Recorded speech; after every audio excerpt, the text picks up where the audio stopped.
बेटा ताई लोरी खरस कागा हाँ महाराज, मही लोरी को महाराज।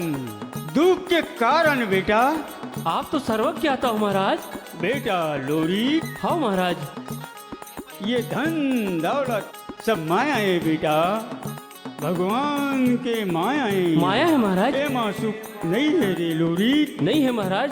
असली सुख मन के शांति भोलेनाथ के दरबार में। ये धन दौलत सब ला छोड़ दे बेटा, चल हमर जमात में भगवान भोलेनाथ के दरबार में। चलो महाराज चलो। जय भोलेनाथ। कैसे के रचना रचाए विधाता मोरे, कैसे के रचना रचाएगी। कैसे के रचना रचाए विधाता मोरे, कैसे के रचना रचाएगी।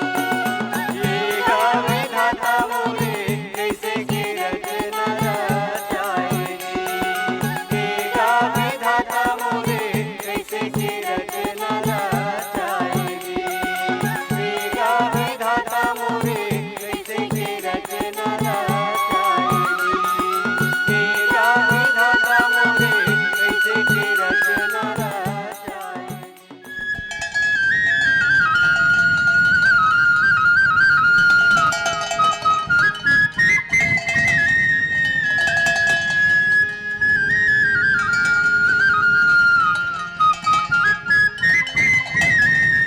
छो छो छो छो